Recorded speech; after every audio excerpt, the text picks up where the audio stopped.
Uji nyali KPK di kasus Senturi.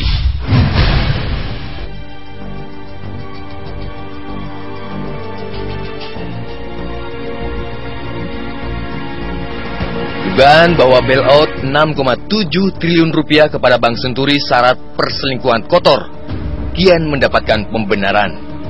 Kesaksian demi kesaksian bermunculan bahwa penggelontoran dana talangan itu akrab dengan pat gulipat yang amat merugikan rakyat.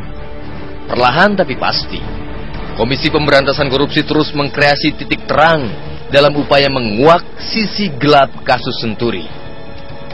Dari mantan Ketua Komite Stabilitas Sistem Keuangan Sri Mulyani yang diperiksa di Amerika Serikat April lalu misalnya, KPK mendapatkan keterangan amat berharga yang belum pernah terungkap sebelumnya. Sebulan berselang, kesaksian tak kalah penting dirangkum KPK dari mantan Sekretaris KSSK Raden Pardede.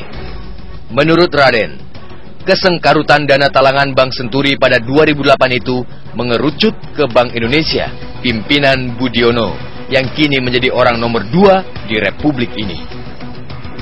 Teranyar, keterangan yang sangat bernilai meluncur dari mulut Robert Tantular saat diperiksa sebagai saksi atas tersangka mantan Deputi Bidang 4 Pengelolaan Devisa BI, Budi Mulya, Jumat 13 September. Bekas Dirut Bank Senturi itu blak-blakan menyatakan adanya penyalahgunaan wewenang dalam pengucuran dana talangan Senturi. Robert bingung sebab BI menolak saat ia mengajukan pinjaman 1 triliun rupiah untuk menyelamatkan Bank Senturi. Tetapi pinjaman dengan jumlah yang jauh lebih besar, yakni 6,7 triliun rupiah, dikucurkan ketika dirinya sudah ditahan.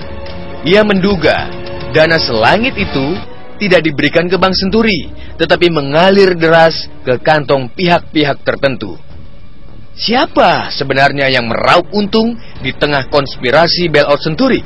Setelah sekitar 3 tahun menyelisik, setelah merajut kesaksian lebih dari 100 orang, setelah menyita berpuluh-puluh kardus dokumen, kita yakin KPK telah mengantongi nama-nama mereka. Begitu pula dengan nama-nama mereka yang meski tidak mendapatkan keuntungan materi, bersalah karena abuse of power, serampangan menggunakan kekuasaan. 3 tahun bukanlah waktu yang sebentar untuk merangkai benang merah persoalan mega kasus Senturi. Bandul penyelesaian perkara Senturi kini di tangan KPK. Lembaga anti rasuah yang masih dipercaya rakyat itu harus memperlihatkan kepada rakyat bahwa segala upaya untuk menuntaskan skandal Senturi selama ini bukanlah sandiwara belaka. Sangat naif jika KPK hanya seakan-akan serius untuk membongkar kasus yang santer disebut-sebut bersentuhan dengan pusaran kekuasaan tersebut. KPK wajib menunjukkan bahwa seabrek kesaksian penting dari orang-orang penting plus segudang dokumen yang telah disita itu punya manfaat menjerat tersangka lain. Akal sehat rakyat berbicara. Mustahil pengucuran dana talangan 6,7 triliun rupiah hanya diotaki Budi Mulya sebagai satu-satunya tersangka. Pasti ada pihak-pihak lain yang terlibat. Pasti ada aktor yang punya kuasa lebih yang memainkan peran.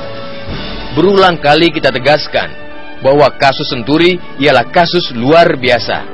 KPK pun harus punya keberanian luar biasa agar perkara itu secepatnya tuntas tanpa perlu menunggu pergantian pemegang tampuk kekuasaan di negeri ini. Disitulah nyali KPK sebagai ujung tombak pemburu koruptor diuji.